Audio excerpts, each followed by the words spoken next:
Stephen Miller's wife threatened to have Cenk Uygur deported after she started to lose a debate to him. She said, "You better check your citizenship application and hope everything was filled out legally, or else you'll be like Ilhan Omar." Hold on. So you better what check your happened in the citizenship Holocaust application and all the pogroms were discussed. Guys, welcome back to my YouTube channel. I'm your lovely host Beryl, and if you're new here, please ensure that you have been able to subscribe to my channel where we just so much drama and all that. So something just shocking happened on live television. Something shocking happened. The Miller's family are at it again. You know what? Now it was the husband. Guess what? The wife is now throwing tantrums, psychotic, all that on live television, and we have it recorded. That's why we are going to share. I'm going to share it with you for you to just take a look at exactly what you think about that. Okay? I want you to be the judge of all that. So it's a debate that is supposed to be about ideas that actually now turned into personal threats that is shocking millions of people.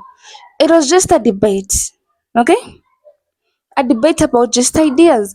But now she's using threats. It's a debate. Come on, don't take it personal. And why are you using the personal card? Anyway, let me not waste much of your time. Let's dive right into exactly what happened in that video compilation. Please stay subscribe to my channel.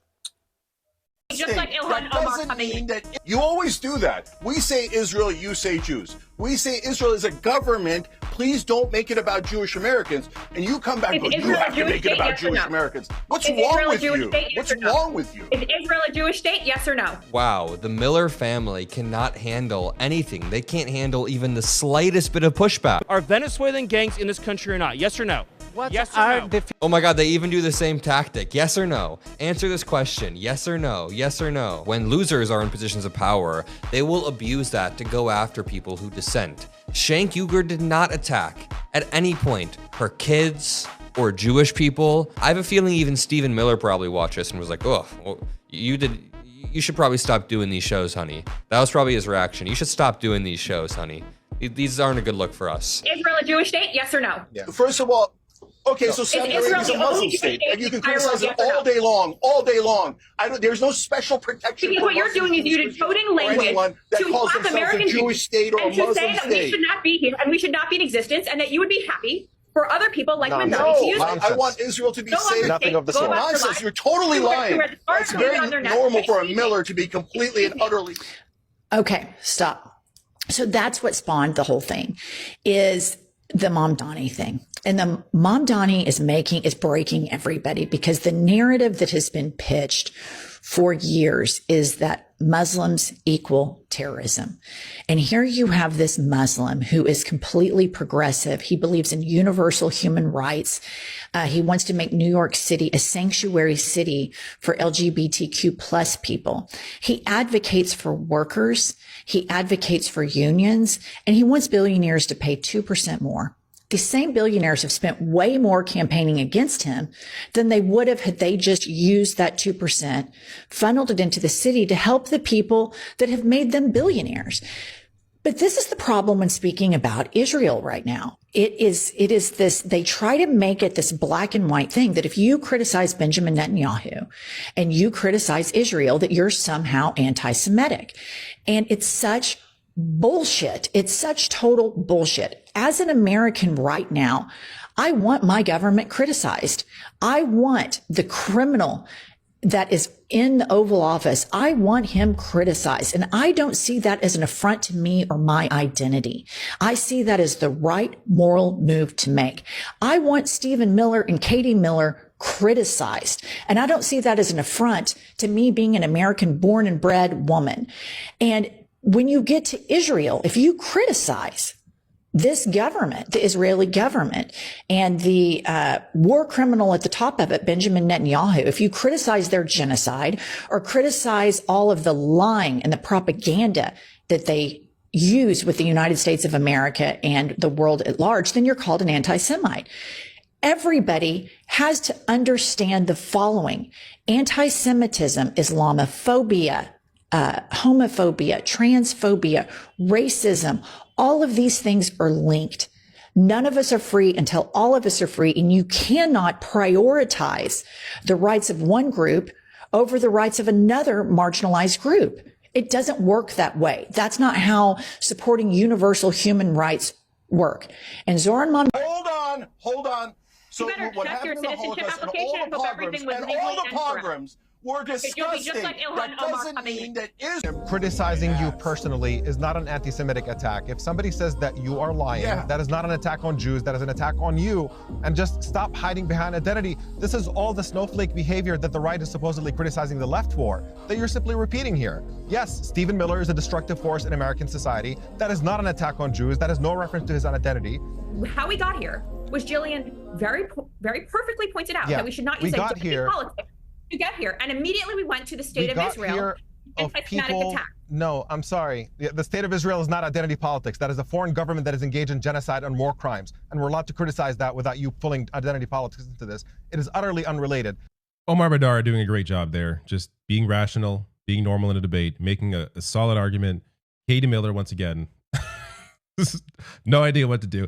We're going to get to, okay, the next clip is incredible because even Piers Morgan gets annoyed with Katie Miller here. And then it gets into a moment where I got to say, it's absolutely hilarious. This is my last time on this program. If you're going to invite open anti-Semitics to participate on your platform and not call it out for what it is, which is anti-Semitism, I literally just called it out.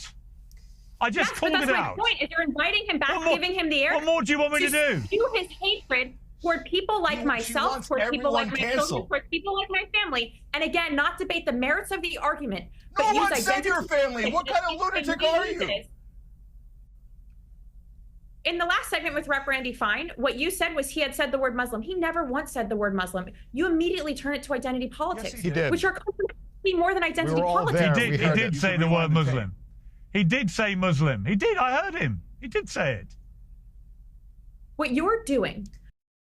That has to be one of the top most humiliating moments I've ever seen in a Piers Morgan debate at the very least.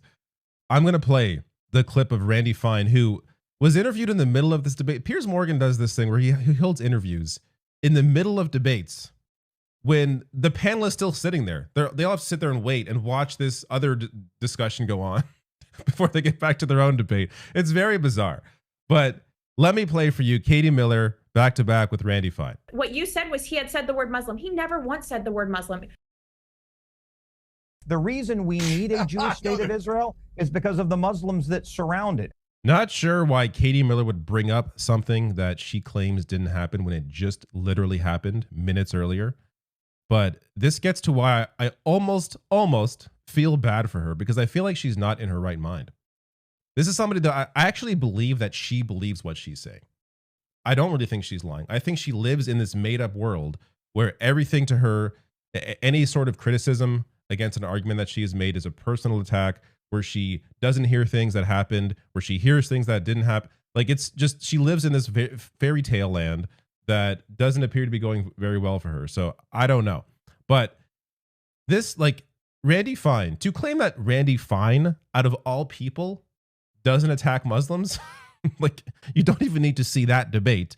You can just go to his massive history. Trump backs staunchly anti-Muslim Florida lawmaker. This guy is a well-known anti-Muslim.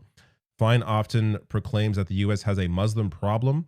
In 2021, when told by a social media user that Palestinians were being forced out of their homes by Israel, he responded with a hashtag blow them up, which he never was forced to apologize for, or there was never any sort of repercussions from the party. His broader record includes saying, quote, Gaza must be destroyed, calling a fellow member of Congress a Muslim terrorist, telling Palestinians to eat rockets by posting hashtags like bombs away and starve away, mocking a dead Palestinian child with quite well, actually, thanks for the pic, telling a Muslim constituent to go blow yourself up, referring to a Palestinian kafia as a terrorist rag during a public hearing. It goes on and on and on with this guy. To claim that Randy Fine, of all people, I mean, he was even too offensive for Ron DeSantis. Quote, he repels people. DeSantis tears into Fine after Florida's special election underperformance. When Ron DeSantis has the moral high ground over you, something's wrong.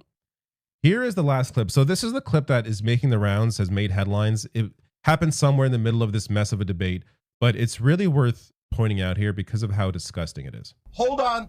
So what happened in the Holocaust and all the pogroms were disgusting. That doesn't mean that she's saying you cannot ever accuse anyone who happens to be Jewish of lying in any debate, even if they are lying, because it harms all Jewish people and their children. Yeah, wrong again, Bob. Then you can't ever participate in a debate. Then don't come. And then you see her look to mommy. She's like, Piers, why aren't you canceling him? He already said something against me. Stephen told me we could cancel anyone we want. We can kick him out of the country. Why don't you kick him out of your show, huh? There's no crying to mommy in a debate. Okay, you either show up with facts or you try your weak sauce identity politics and I'm the victim horse crap and you get your ass handed to you. I know that you have been able to watch exactly what's going on that video compilation, and I know you have so much to tell me, so do so in the comment section like you always do. So let's break down on the commentary of exactly what I think about this video. So it was a debate, right? It was just a debate about ideas, nothing personal. Nothing personal. So Kate Miller, yes, the wife of Trump's top advisor, Stephen Miller, you know him, right?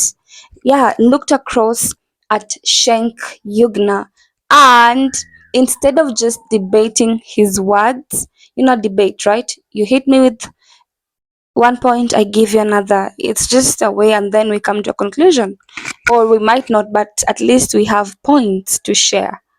So Kate Miller, the wife of Stephen Miller, looked at Cenk Uygur, and instead of debating his words, she threatened his citizenship. You had that right.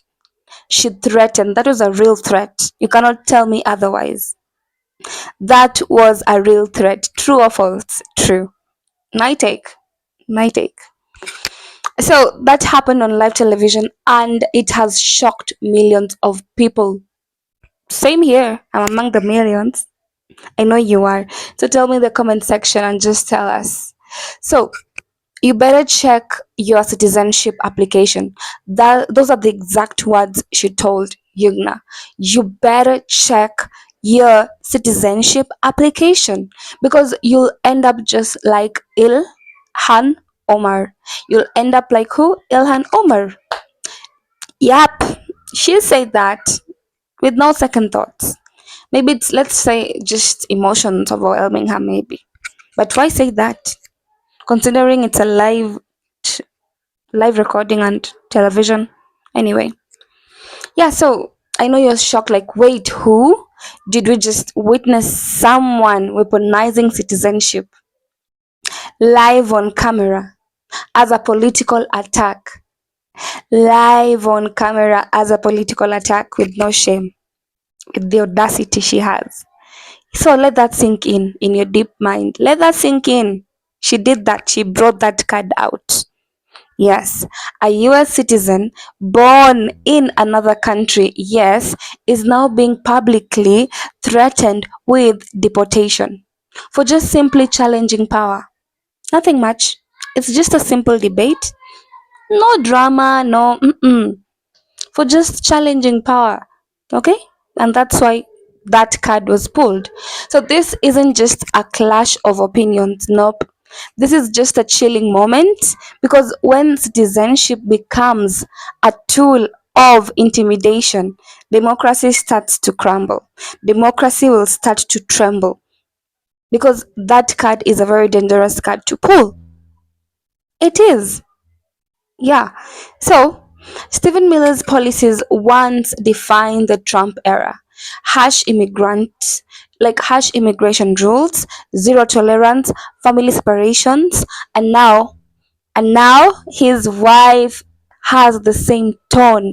His wife echoes that same tone. Yeah, she's echoing that same tone in a debate against an American journalist. Yep. Can you imagine? So let me just ask yourself, when those in power can actually threaten your right to belong, then what is next? What's next? Who's next? Live television a threat like that, then who's next? So Cenk Uygur didn't back down. That's the good thing. He didn't let her do that to him. No, he didn't. He stood his ground, and millions online rallied behind him. Huh? Rallied behind him. But at this moment, the threat exposed something actually. When you look at it, it exposed something deeper, something hidden, right? That the war of words has actually turned into a war on citizenship itself. It wasn't just a debate, mind you. So you as my viewer, you as which part of the world you stand in, what is your take on this? Where do you stand? Is this just politics or just a warning sign for what's coming next? Drop your thoughts in the comment section and don't forget to subscribe. And remember, fight for free speech. Start with speaking up, just like, the journalist. He did so. Yugna did so. Your voice is power. So your voice is power. You rule. You know to take a stand and share your thoughts in my comment section. Anyway, I hope you are able to take care of yourself in whichever part of the world. Stay safe. You know that I love you. Take care. Mwah. Please subscribe.